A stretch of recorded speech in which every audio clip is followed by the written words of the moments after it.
So if you need a break, let me know. We'll keep the camera running. I will be using. Sorry. I will be using video clips in the story. Yeah. Okay.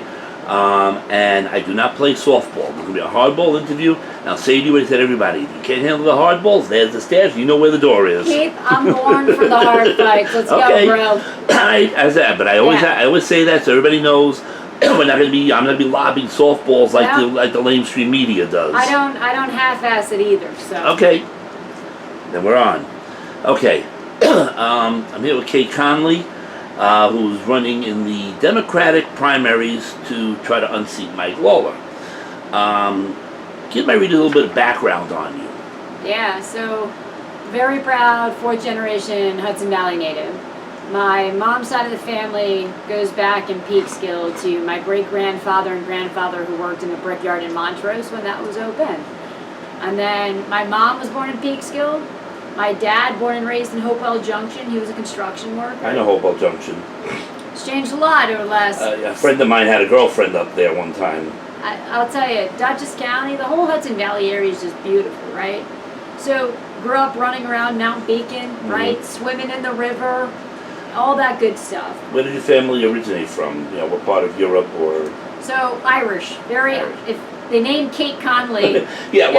Cait Conley. Okay, that could be your father's side, but your mother's side may be, someplace else. Yeah, so we, what's been pretty amazing, too, is when you look at the history in the Hudson Valley, the old Croton Dam, how it was constructed largely. People talk about the new Croton Dam and a lot of the Italian immigrants that came over to help build it because of the understanding of infrastructure in Europe in that time. The old Croton Dam was built by a lot of Irish immigrants who came over. And so when you talk about the role immigration plays in our nation, literally it has been essential in us building America, to include right here in the Hudson Valley. Well, people would counter what you're saying is just adding the word legal immigration in there, as differentiating it from what happened during the Biden administration, where people just coming across the border willy-nilly and ignoring our immigration laws and procedures. But that's something we'll get to during this. Okay? I would say yes, and look, people coming into this country outside of the legal immigration process is a problem. That's been a problem for decades. I think. Let's be very real. It has been, and we'll get to that in the course of this. I'll keep telling you a little bit. So, in terms of kind of like my story, I was a junior in high school in Pine Bush when the terror attacks and 9/11 happened, and that is what inspired me, Keith, to join the military, because I don't come from a military family outside of the World War II generation where all of our families served, but for me, I was very much raised with the ethos in my family of public service and giving back. It's the don't ask what your country can do for you, but what you can do for your country kind of mentality. Yeah. And my mom exemplified that. Again, 48 years of the Postal Service. One of my favorite stories to tell about my mom, because I think it just, when I talk about examples of leadership that shaped who I am, when she was a postmaster, I remember waking up Christmas Day, get to open 2 presents, and he got in the car. And we would go to the postal plant in Newburgh, and we'd pick up packages and we'd go and deliver them. And I remember asking my mom, why are we doing this? It's Christmas Day, the post office is closed. Like, we're not supposed to be working. And she'd look at me and say, this is our responsibility. This is our responsibility to our community. And you never know if this is the only package a family is going to get. Okay. Why are you running? So I talked about going off to West Point after 9/11. And you felt that call to serve, right? Even if you never planned on serving in the military, after 9/11, it awoken this sense of selfless service in a way that I didn't necessarily plan on before. I watched 9/11 happen from my classroom window. My school overlooked Manhattan, or at least that side of the building I was on. We had heard there was a fire at the World Trade Center. Okay, big deal. We'd always see the smoke and everything, and then we saw the second plane come in and hit the South Tower. I had screaming nightmares for weeks. I had a friend, may she rest in peace, stayed at my apartment with me because I was that bad. I mean, it goes back to it's been 25 years, right? Please. I can't even watch anything about it. Never could. It's still very real. So, but it is that same sense of a responsibility to serve, which is why I'm doing this now. It's for the same reasons. Okay. I love our country, and I believe it is worth fighting for. And over my career so far, whether it was 16 years in the Army, I did 6 tours overseas, my last 2 years in uniform, I was at the White House serving as the Director for Counterterrorism. And then at CISA, I feel like everything that I was fighting for, right, to make sure that America was safe and secure and the American dream was real, and we were keeping the core of what it means to live with American values alive. To watch politicians on both sides get this country into this mess, and to watch it being let off a cliff, I couldn't let happen. And so it is that second sense of feeling that responsibility to serve in this way. Okay. Last night everybody was bashing the BBB. And in the BBB, we got a 400% increase in the SALT deduction for states like New York and California. Went from 10,000 to 40,000. You talk about affordability, okay? Many people say, excuse me, the current economic prospects of young Americans, you guys mentioned this last night, being worse than their parents and grandparents was caused by the Biden administration policy letting 10 to 20 million people into the country with open borders and gave them free housing, which reduced the available housing market for American citizens in the market, causing the housing shortage. You're giving 20 million people housing, you're going to, unless you're building more, you're going to cut down the market. Also the highest inflation in 40 years, highest interest and mortgage rates, highest gas prices, Biden stopping drilling and closing pipelines led to shrinking oil supply, creating reliance on OPEC and other foreign countries for oil, high food prices, killing over 1 million chickens and yelling about the high price of eggs, supply chain issues, low supply, high same demand. You had cargo containers sitting out in the Pacific Ocean waiting to get into San Diego. They couldn't get in. High energy prices, closing Indian Point, lost 25% of the energy output to the area, making now high delivery costs because we have to get from other places. So 50% of the bill is delivery costs for New York State and taxes on electricity. Let's talk about that stuff first. I mean, So, first, I need to fact check the BS around this SALT tax deduction win that Mike Lawler is trying to claim. Let's go back in history.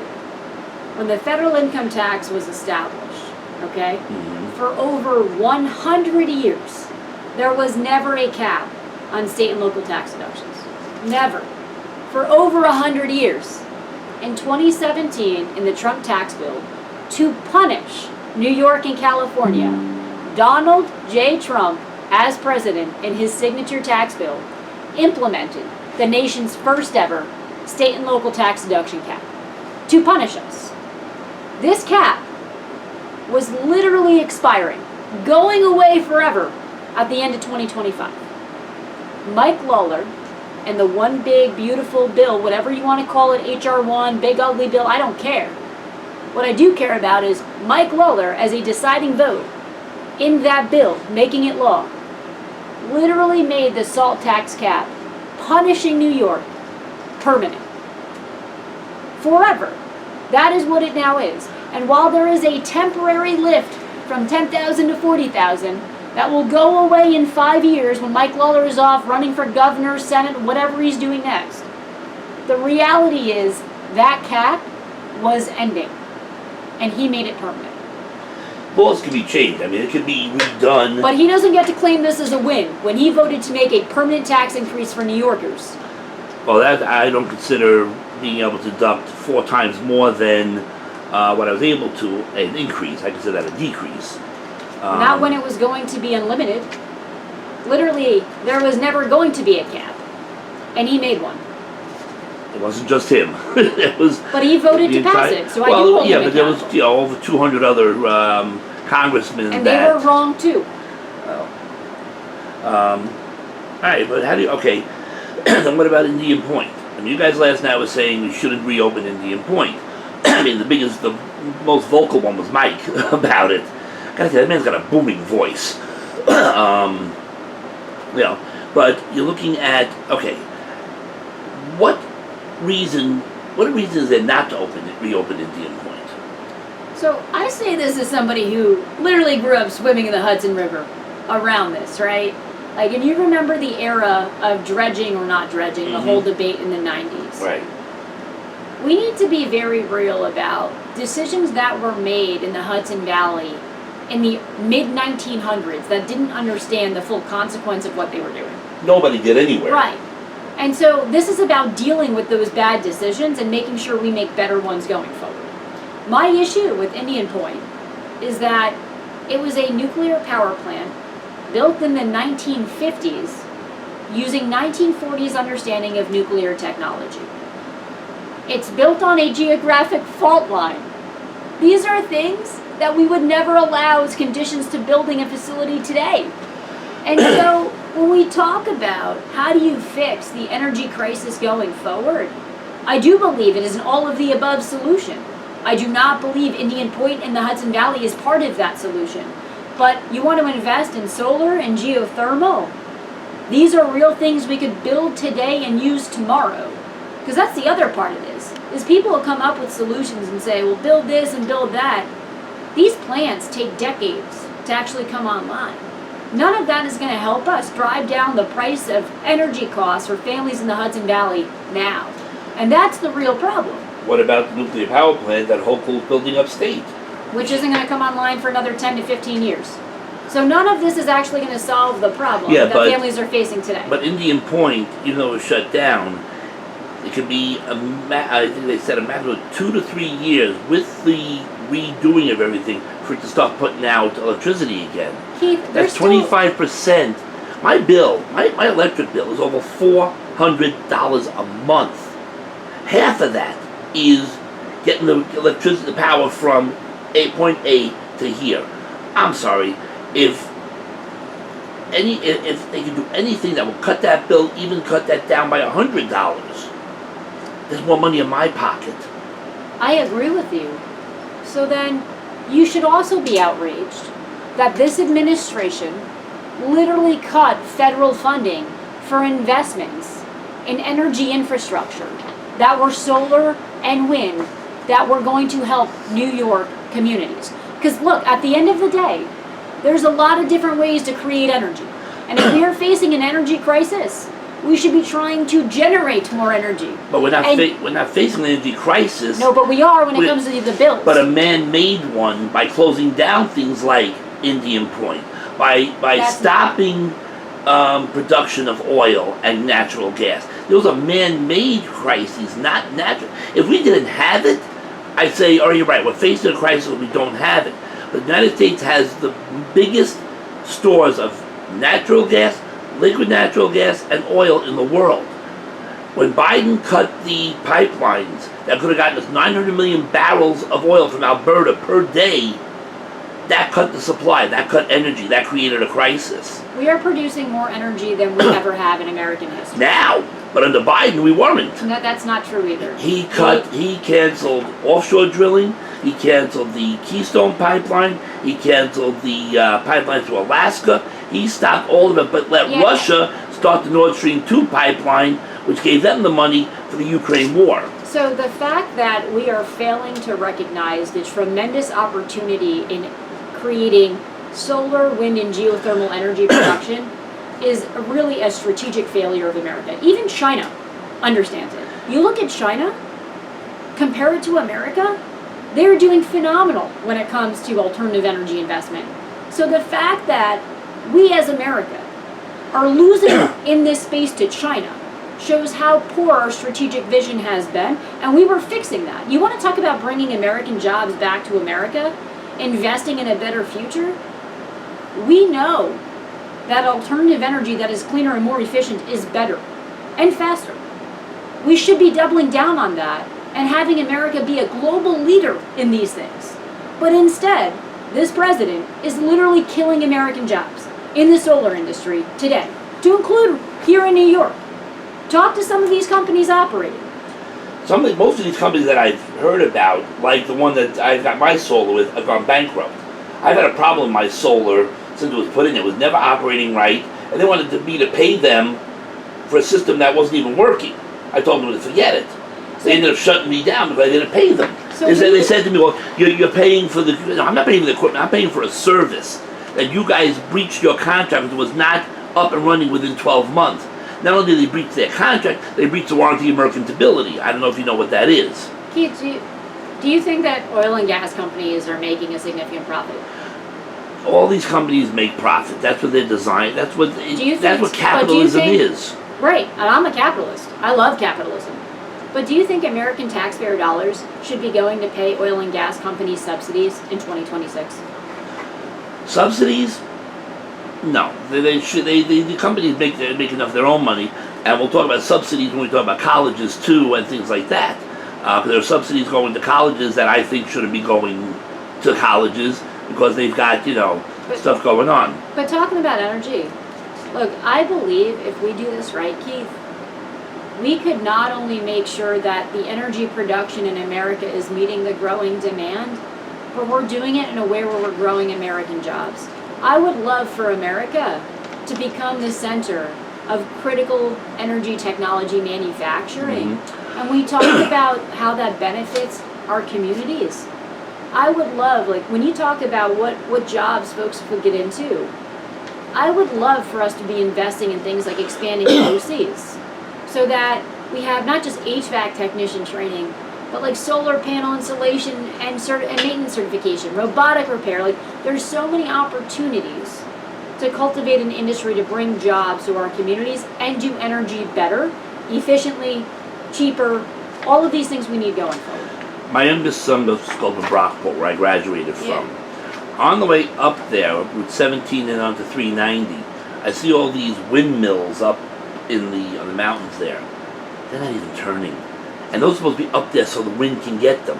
They're not even turning, or they're barely going, you can barely see them moving. That's not creating electricity.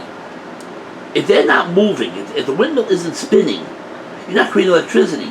And the lack of a surface area on each of those blades prevents it from the wind really catching and spinning it fast enough to make enough electricity. They're very thin, very low surface area on those things. I've never seen them spinning. All of them spinning at once, or even maybe two of them out of about 20 of them that I see going up there are actually spinning and creating anything. And the information, my own research has said that these things barely create enough electricity anyway. We're putting stuff up that is not working. And I'm not saying we shouldn't get to a point where, okay, we need to use renewables like that, But right now, the technology to turn everything electric, the grid will not be able to handle it. We don't have the exact technology to create a nationwide electric-powered country. Okay? California. I agree with you that we don't have that. But until then, should. I'm not saying we shouldn't. But until then, we need to rely on what we know works. Oil, gas, and natural resources from there until we can get to that point. California, Newsom tells you, everybody's gonna have electric cars. Okay, great. Well, you can't charge your cars from rolling blackouts. Hello! Why tell everybody you have to have an electric car but you can't charge? It's like putting a plate of food down in front of them and saying, okay, you can look at it but you can't eat it. So, how do you reconcile things like that to what we know eventually will happen, but the push? I got no problem with people having electric cars or anything else. My best friend down in Florida just got himself a Tesla. Great ride, I was in it. What I got a problem with is when the Biden administration and people like Hochul and stuff are mandating these things. I'm sorry, this is the United States. Freedom of choice. You can't tell me that I have to have an electric car. That goes against everything this country stands for. I don't think with the COVID shot, everybody must have it, mandated. I got it, okay, before New York City mandated me to get it as a teacher. That's why I got shanghaied. I'll tell you that story later. The point is, and I just want to move on. Yes, I agree that we eventually will come to a point where oil, natural gas, petroleum, fossil fuels will be able to be not used as much as we need to. The problem that we both agree on is that it's just getting to that point. And I believe that is where we should be investing. Okay. Because I think in that too, Keith, we also create tremendous jobs and infrastructure that this nation can rely on for decades to come. Okay. Look at what we did with FDR's Civilian Conservation Corps and literally infrastructure in this country that we're still using today. TVA and all the other alphabet letters. I've been following social study teachers. I've been there. I was at the Hoover Dam. I've actually got a piece of the Hoover Dam, the copper tubing that the cables went through. I mean, this is what visionary leadership we had then, and I believe we need that now to create the foundation for that next generations to come. You have to remember one other thing and then we'll move on. FDR had the perfect disaster. Okay? He had high unemployment and deflation. He was able to inflate the currency and give people jobs, and that was helping to get us out of the Depression. Well, I will tell you, I think we are going to be facing changes in workforce employment that are already happening, and we need to think about where does it make sense for us to be investing as a country. And I will tell you, I mean, we see it here, Keith, all across Rockland County, across the river too, in Dutchess, Putnam, and Westchester. Our critical infrastructure is failing. Oh, believe me, I'm not disagreeing with you. There are roads, bridges, and stuff that need to be fixed. But the other thing, okay, then if that's the case, okay, and these things are happening under Republican and Democratic administrations, so we're not going to just put this on Trump, okay? You haven't heard me just put it on him. No. I'm not saying that. I'm saying what I'm Yeah. about to say next, okay? And this, again, but last night, I mean, all of you was like, all over Trump on things. But what I'm about to talk about is the importing on the H-1B visas and all these other visas that allow foreign workers to come in here. I heard somebody last night that I was talking with, or listening to, that a friend of hers I forget what the industry was, but they hired somebody from India to come, and they had her training her replacement. We need to stop these people from coming in from other countries to do the jobs that Americans can do. We've got people here, legal immigrants and illegal immigrants, that are taking jobs from Americans because they'll work at a lower pay rate than Americans will. These are things that need to be dealt with, not just, we got this, that, yeah. As far as jobs, we want American jobs, stop the illegals from taking jobs that Americans are supposed to have, and let the Americans get first crack at the jobs that are out there. And when Biden cut the pipelines, he cut thousands of six-figure paying jobs to Americans when he stopped those pipelines. Which he then created more opportunities for through other types of infrastructure investment. But the problem is, now you got to train all these people in these new things, and it just wasn't working. No, but that's evolution. Okay. That's how you evolve the workforce. Okay. Just give me a couple of, and then just I'm keep having this fun. brief. I love this. I do my homework. As you can see by the amount of pages.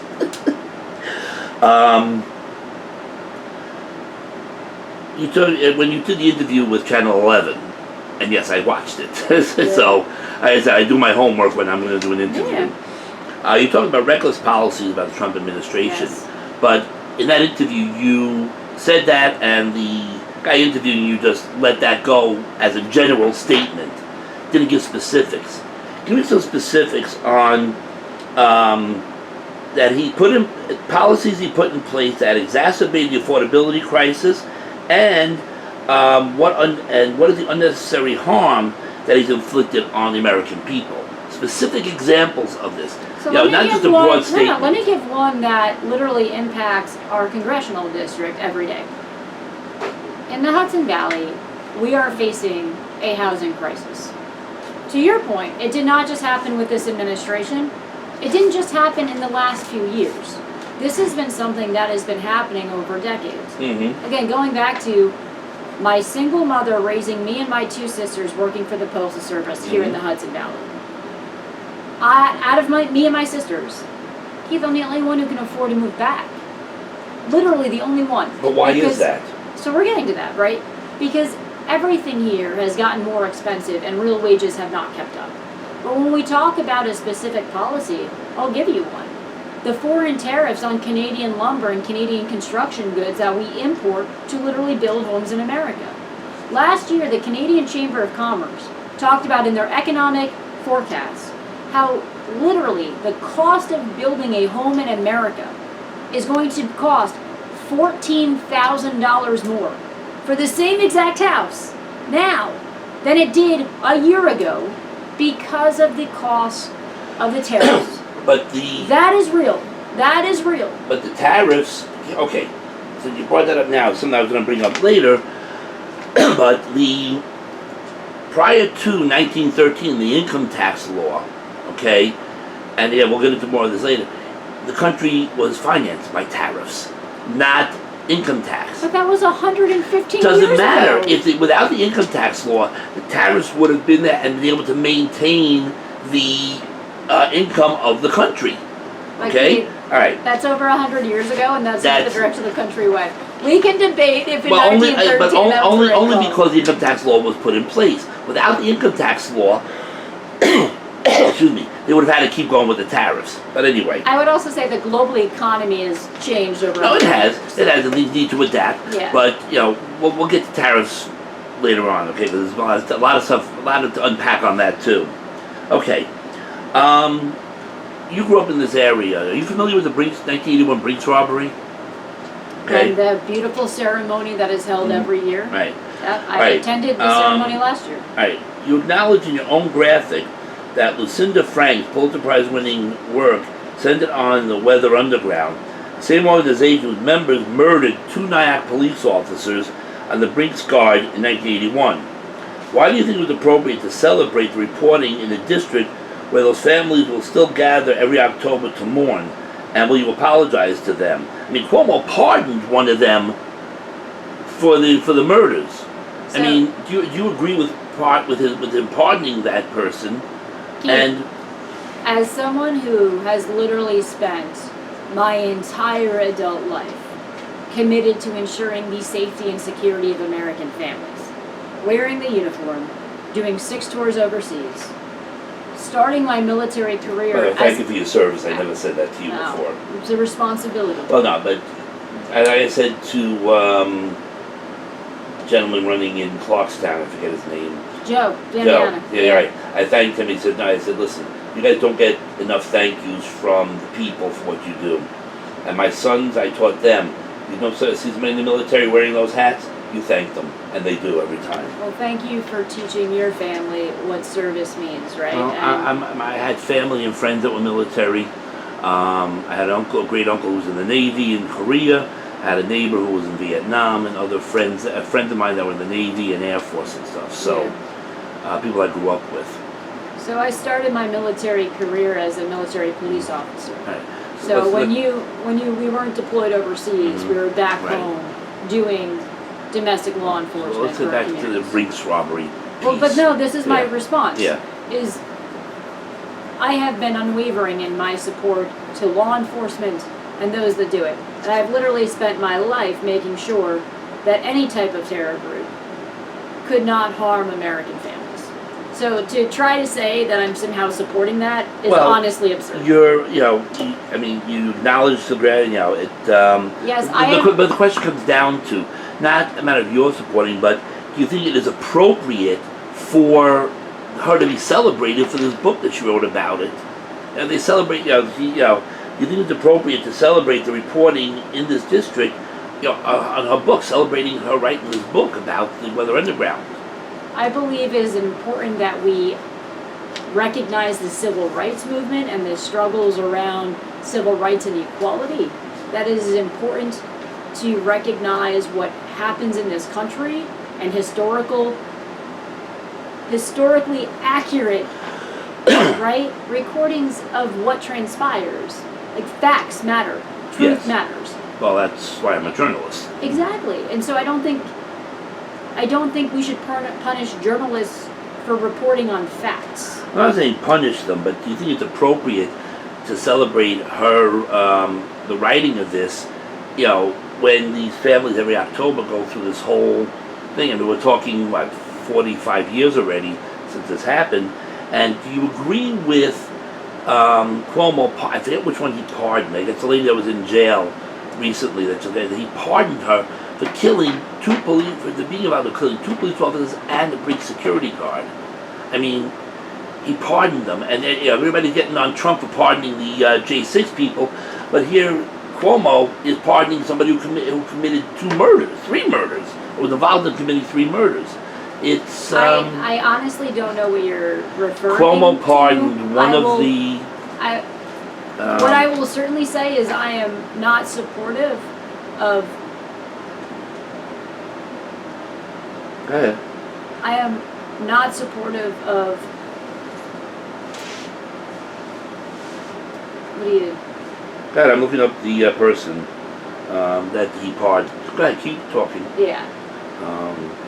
I think, in the interest of time, we should probably keep going. Okay, it was Because I'm gonna need to David Gilbert. I'm gonna need to do some independent. Okay, all right. Okay, let's move on to the SAVE Act. All right. Okay. I'll be quiet. Speaking as American citizens wants our elections to be secure and clean. Most Americans, 71%, and that covers Democrats and Republicans, approve of needing ID to vote. Let's learn from history. Germany, 1933, Hitler became chancellor. Not a German citizen, he was Austrian, yet he was able to take the chancellorship and presidency in Germany.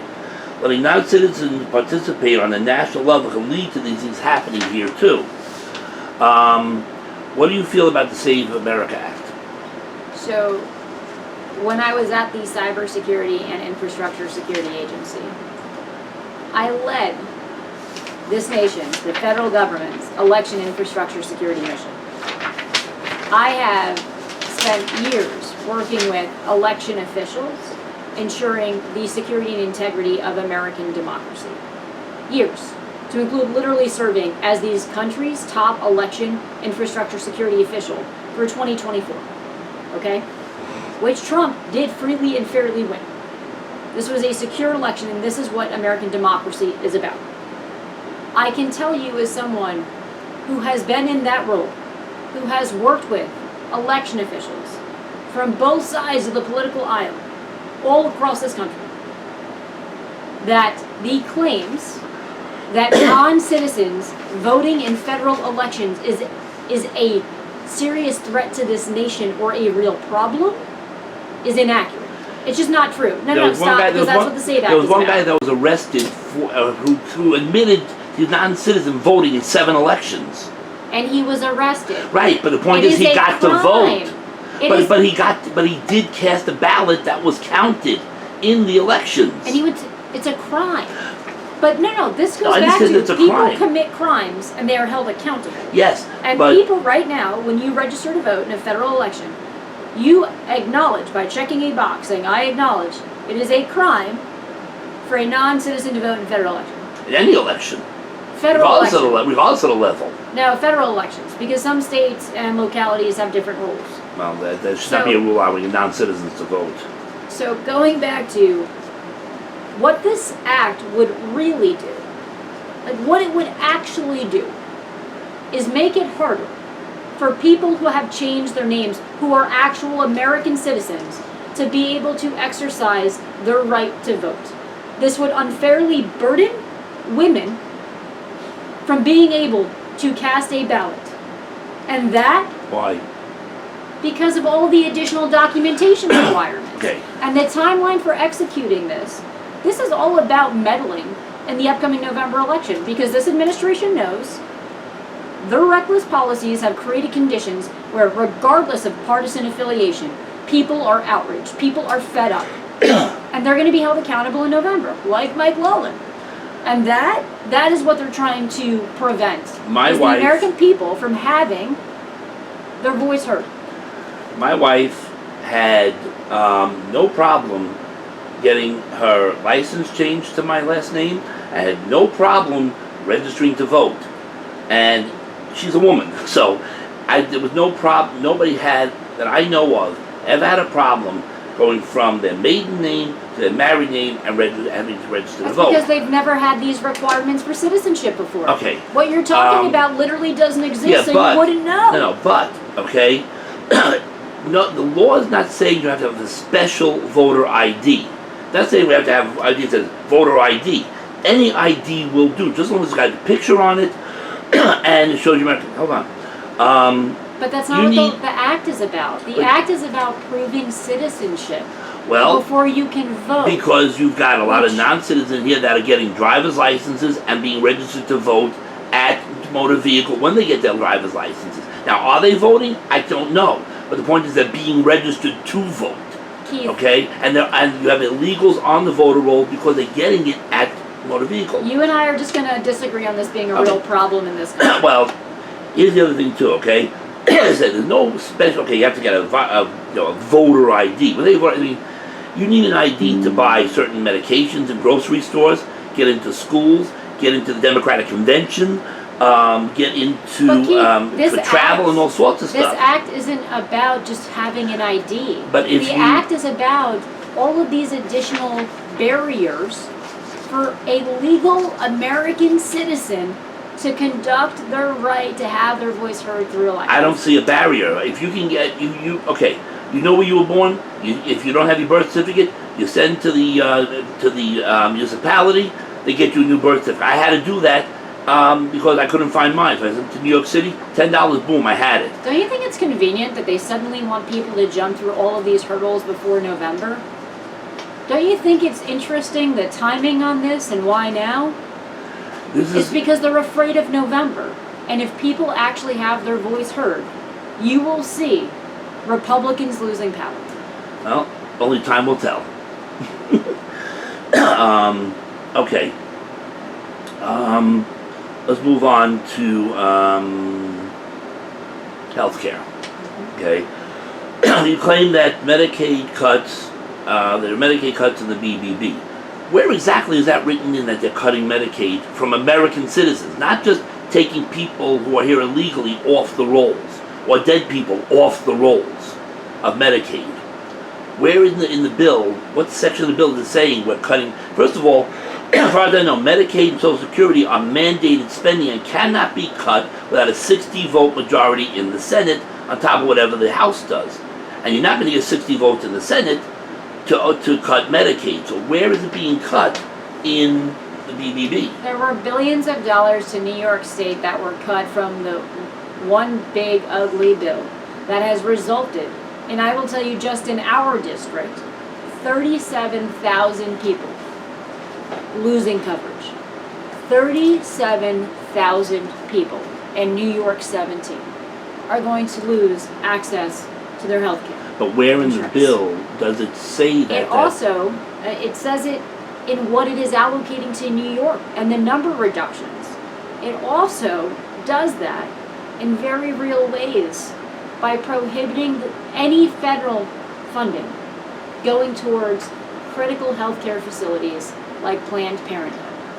And I will tell you that as one of the largest providers of healthcare for working women, but also men and women, the impact on people in our district and across this country, specifically women, is cruel and wrong. Just in Hudson Valley Peconic, our chapter of Planned Parenthood, because people, talk a lot about this is about access or funding abortions. Just to dispel that rumor and talk about the full impact this is having on healthcare. Just in Hudson Peconic, where we have 11 brick and mortar Planned Parenthood clinics and 2 mobile, in 2024 alone, there were over 94,000 annual tests, pre-cancer screenings and diagnostics that were conducted for people here. 94,000. Now, I will tell you, I am very much pro-choice. I am about ensuring that a woman should have full access to all health care, and the government should have no role in that. But what is so egregious is what is happening is not just taking that right away from women, but literally access to basic health care. Well, first of all, you mentioned Planned Parenthood. Information I've read about Margaret Sanger was that she was a racist and a purist in genetics, and 80% of the Planned Parenthood abortion facilities are located in minority neighborhoods, and 88% of the new mega facilities are also located within walking distance of minority neighborhoods, and there have been 19 million black pregnancies ended through Planned Parenthood. I couldn't find any statistics on non-minority, but that one came up immediately. 19 million black children have been aborted through Planned Parenthood, but the numbers for anybody else weren't available in Planned Parenthood. Look, I mean, I believe in the right to life, okay, but I'm in one of those that says, okay, yeah, I'm also believing in women's right to choose, okay. I don't believe in abortion as a method of birth control. I know somebody who had 6 abortions as a method of birth control, which I totally disagree with. But those numbers are staggering, and the amount of clinics in these neighborhoods, at least from things my own research of, is by design to keep certain populations from growing. From Margaret Sanger's attitude towards people. Again, this is stuff I've read and heard.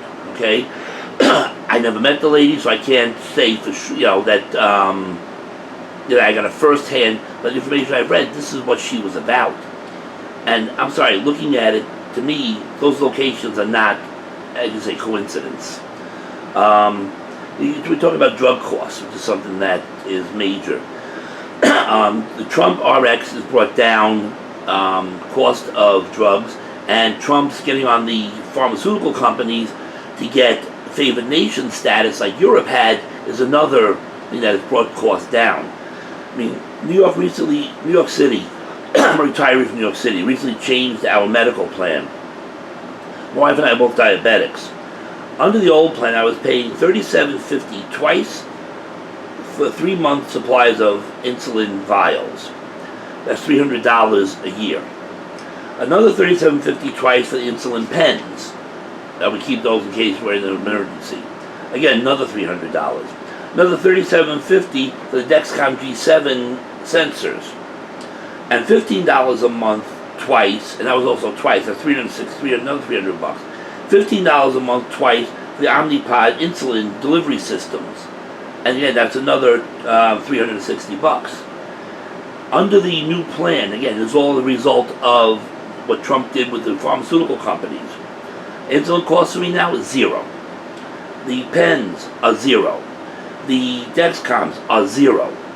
The Omnipod is a 3-month supply now for $15. That's $1,140 I'm saving per year because of what happened recently with Trump RX and Trump getting on the pharmaceutical companies. So how can you say that he's? I feel like they should film you for the next Trump RX ad. I'm going based on facts and numbers, not my own, not any political belief of mine. Okay, anything we talk about here, excuse me, and strictly as an American citizen, a journalist, regardless of any political leanings of my own. Okay, I play it straight down the middle. I'll hit you just the way I'll hit Mike and any other person that I interview. And if you want to double check me on that, talk to Rand, Chatsky, and Elijah. They all said I'm fair but tough. How can you turn around and say he's hurting the drug industry? We're paying too much. Yes, we were paying too much. That's because we had presidents that didn't have the guts enough to say, hey, no, we're going to get this down. So here's where I will agree with you there, in that we have not seen leadership in healthcare policy that this country deserves in a long time. Mm-hmm. Even President Obama talked about how the Affordable Care Act was an important first step, but it was never meant to be the final step. It was supposed to be continued progress to get to a better system. And right now, the healthcare system we have is broken. The ACA did not work as it was designed to. And I'm going to say it this way, and again, we were lied to. He said you could keep your doctor, keep your plan. You couldn't. Rates was supposed to save $2,500 a family. It went up. There was a young man, 22 years old in South Carolina. His insurance went up from $200 a month to $900 a month under Obamacare. That's not what he told us was going to happen. And yes, the system is broken and needs to be fixed, but is a single payer the way to go? Because, I forget who it was, one you mentioned about Great Britain, it might have been Beth or Effie, mentioned about Great Britain, and their healthcare system being so good, you get appointments and stuff. But that healthcare system also denied pair of parents the right to take their child to Italy for experimental care when the child was a baby, was dying, maybe ended up dying. Italy was willing to give them an Italian citizenship and pay for everything that would come out of Great Britain coffin, and they still said no. I'm sorry, that is egregious, as far as I'm concerned. You know, we should have the right to choose where we get our medical care. If I can't find something here and I can get it in Italy, then I'm going to Italy. The government shouldn't be able to tell me, no, you can't. And that's what the fears are about a single payer thing, where the government will tell you, okay, well, you're too old, so you're not going to get this. You're young, you can get this. And I've heard about those things happening in these single payer countries. So I have been a very open advocate of having a public option where people can choose to opt in, pay into having a Medicare-like coverage plan, where it's not dependent on your age or your marital status or your job status. I believe introducing that kind of healthcare option will drive competition amongst other private rates and help drive down premium costs. Mm-hmm. Because in addition to the harm that was caused by this administration on Medicaid cuts and ceasing the premium tax credits, what we are also seeing happen more broadly is overall premiums going up. And that is something we must be addressing. Mm-hmm. And I do believe that a public option is a very real thing we could achieve that will help introduce competition and drive that down. Going back to reining in big pharma, I'm all on board for that. I believe it's absolute BS that we've allowed them to do things like pay for delay schemes and other things where they're literally just trying to make more money by denying people affordable access to medications they need. And I have to give credit to systems like, you know, what Mark Cuban did with cost plus drugs. We're going back to, here is a business model where you make a profit, it's very transparent, all of the opaqueness and smoke of big pharma is gone.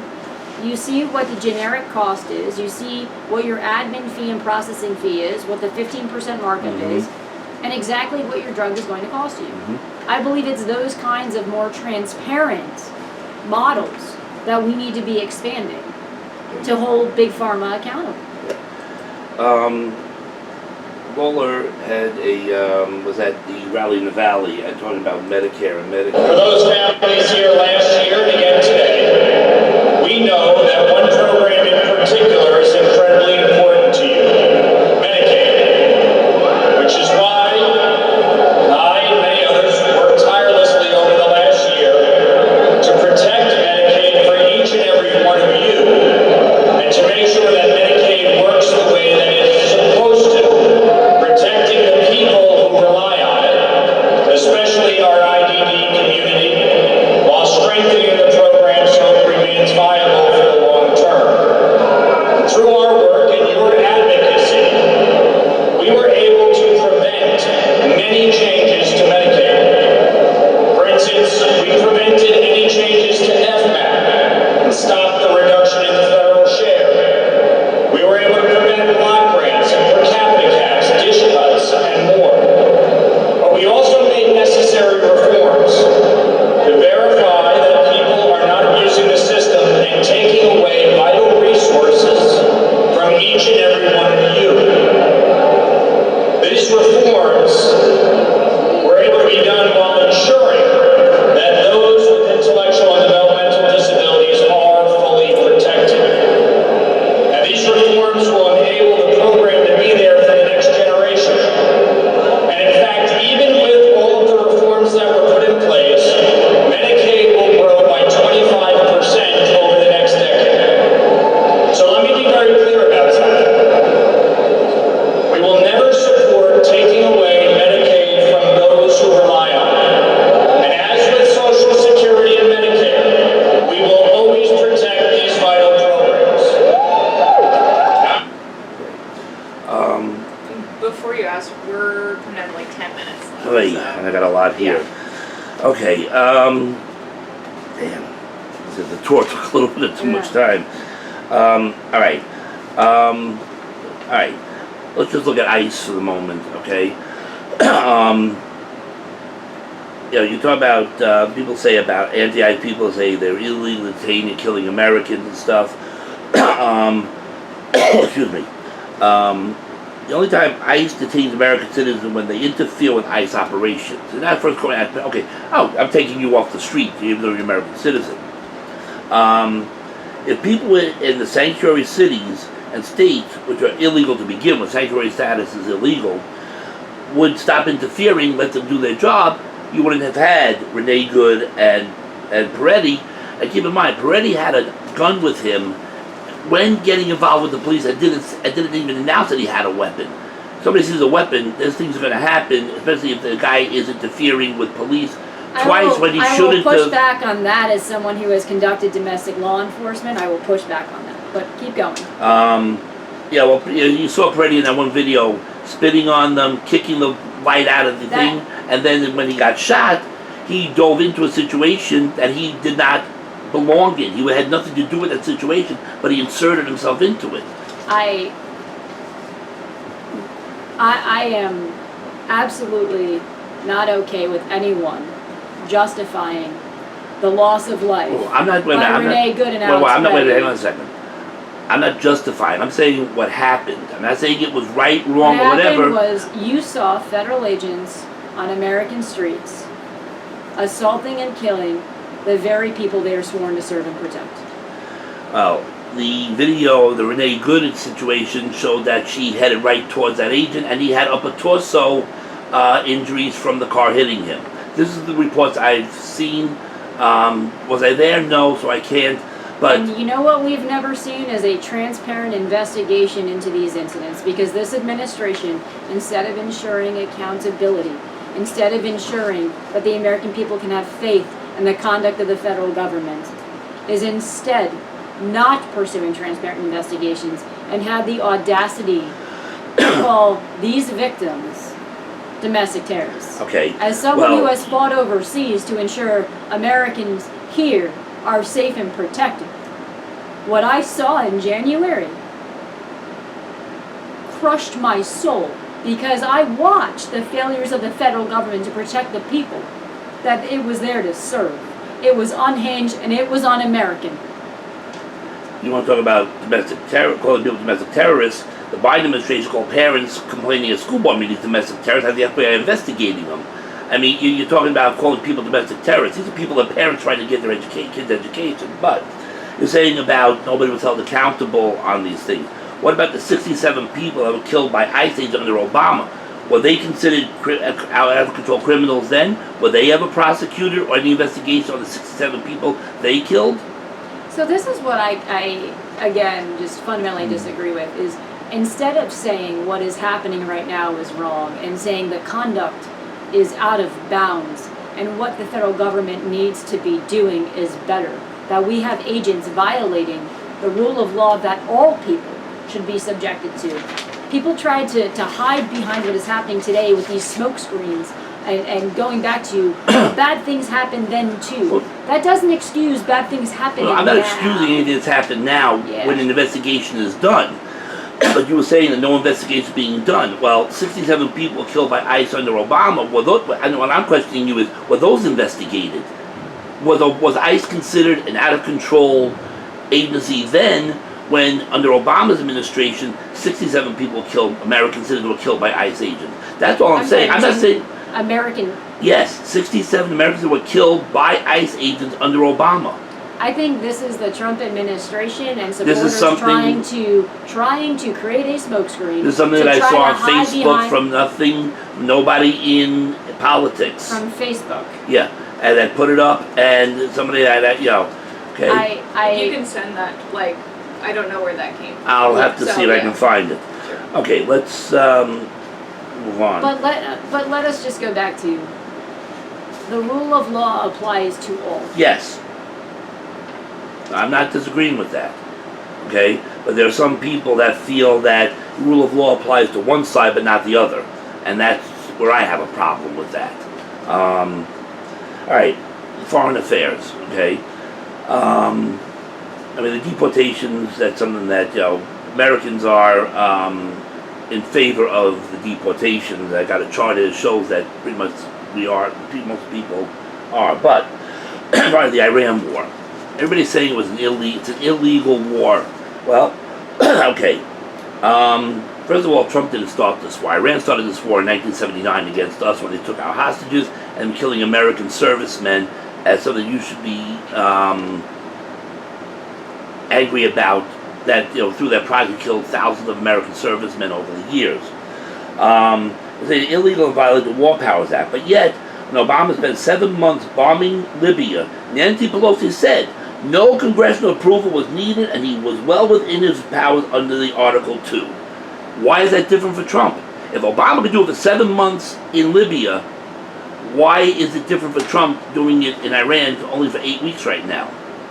So, first of all, what we should always be ensuring is being done is the long-term safety and security of the American people.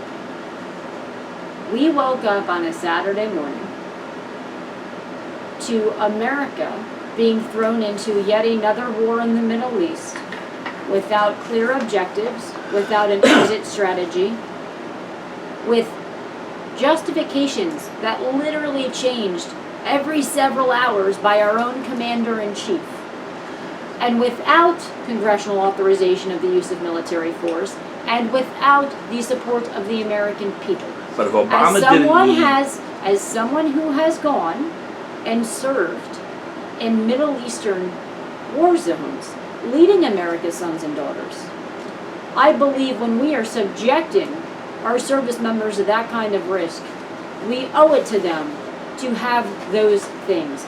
A clear exit strategy, clear objectives. These things we still don't understand from this administration. The only way you can ensure that Iran does not obtain a nuclear weapon long term, which I will say, as a national security expert, I absolutely believe we cannot let Iran get a nuclear weapon. I have seen this as a counterterrorism professional, where Iran has been the largest provider of lethal aid to terror groups in the world. Mm-hmm. We cannot let them get a nuclear weapon. The problem with this approach is, while we see short-term military tactical gains, the only way to prevent Iran in the long term from obtaining a nuclear weapon is by having a change in political regime and structure and will that abandons that pursuit. And what we did was remove one Ayatollah and replace him with his son, which is 30 years younger, even more hardline and militant than his father, and along with him elevated a lot of other incredibly hardline Iranian leaders into new positions.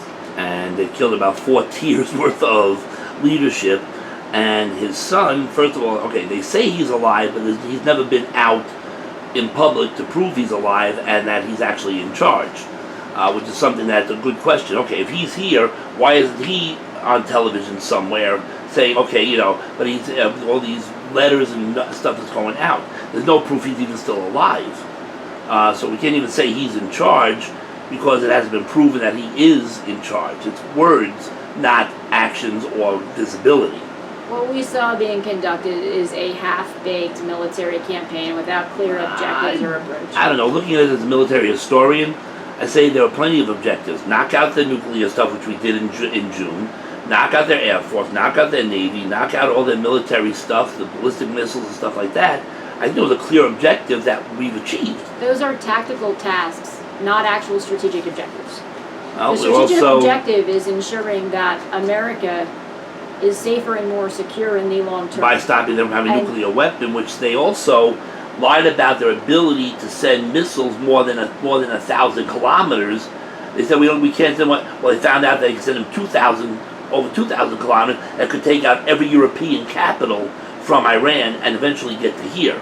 I'd say that's a pretty good way to make sure America is safe, by taking out those ballistic missile capabilities. Are we going to be doing that every 2 to 3 years as they look to reconstitute? We've destroyed their ability to make the stuff. Didn't we say that last summer too? So no, let's talk about the hypocrisy of this administration's assessments. Let's be real. We cannot even trust the assessments coming out of this administration. And let's also talk about what this administration has threatened. Because this wasn't just an air campaign he was threatening. He has multiple times, on multiple occasions, threatened sending American boots on the ground into Iran. He had a tweet last week talking about killing an entire civilization, using the American military to wipe out a civilization. That's not okay. And that's not funny. I'm not saying it's funny. Have you, when you're negotiating with somebody, sometimes you push the envelope and threaten things that you probably aren't going to do. And all he was talking about was the threatening war crimes is never okay. Well, he was threatening to take out the dual-purpose infrastructure. No, he actually said, I'm going to have an entire civilization die, and that is not okay. Okay. All right. And I do apologize because we do have to get to another. All right. Well, let me just. One more very quick. Okay. Yeah. One more thing and then a summation. Okay. You served as director of counterterrorism under the Biden administration and National Security Council. During that time, we saw the fall of Kabul and the terrorist attack on Abbey Gate that cost us 13 U.S. service members. What was your role in planning the withdrawal in Afghanistan? As an active duty service member, serving at the White House as the director for counterterrorism, I worked every day to make sure that terror attacks here in America couldn't take American lives. The loss of American service members is something that I promise you, anyone who's ever worn the uniform has incredible heartbreak over. Mm-hmm. And what I really, really cannot stand is when people try to politicize the loss of service members' lives. No, I understand that. And I'm not trying to politicize it, I'm just stating what happened. I was, as an Army officer stationed in Washington, D.C., I was not on the ground in Afghanistan. I was not commanding soldiers in Afghanistan. My question was, what was your role? Did you have any role in planning the withdrawal? That was a military operation executed by the Department of Defense. Okay. All right. And I think we do. I'm sorry, we do okay. need to go to the next event. Okay, then tell me why. First of all, last year you registered in Fairfax County, Virginia to vote. Have you changed that to here? Are you still registered down there, or are you registered up here to vote? And so I got information that last year still registered to vote in Fairfax County, Virginia. No, I'm a New York State resident, registered in Ossining, New York. Okay. Then the final question is, why should people vote for you? I mean, what is it that the Democrats, forget about the general election right now, why should the Democrats in this district vote for you over the other 4 people? Because right now, America isn't working for our families. When you look at how hard things have gotten in terms of keeping food on the table, a roof over our heads, affording health care, keeping the lights on, being able to believe in the American dream, I'm doing this because families like mine are some of the families that are suffering because of the failure of government. And what we see is that politicians have gotten us into this mess. And instead of trying to solve these problems and make people's lives better, they've literally poured fuel on the fire of the affordability crisis. And Mike Lawler is absolutely one of them. So beating him, what it takes to beat him, to win back New York 17, as much as it's about what we're fighting against with this administration and what is happening in this country, it's also about what we are fighting for. And I do believe that I can bring people together in our communities in a way that others can't. Because the service that I have spent my entire life providing to this country wasn't for one side or the other, it was for all members of our community. And here in New York 17, that is how you have the privilege of becoming a representative, is appealing to all voters, giving voters a person, not just a party, to choose. And I do believe that when you've got a district where 28% of registered voters are unaffiliated or independent, Democrats or Republicans cannot win with just registered voters from their party alone. It is about reaching people and giving them someone to believe in that's going to do different. I'm not a politician. I'm a problem solver and patriot who cares about this country. And I think that is the type of leadership that people are seeking. When it comes to beating Mike Lawler, we have seen him face 2 politicians before, and he beat them both. We want a different kind of outcome, you need a different kind of Democrat. I did my own research on something like this, and I have to go, man. a lot of the you have I'm late already, 67%.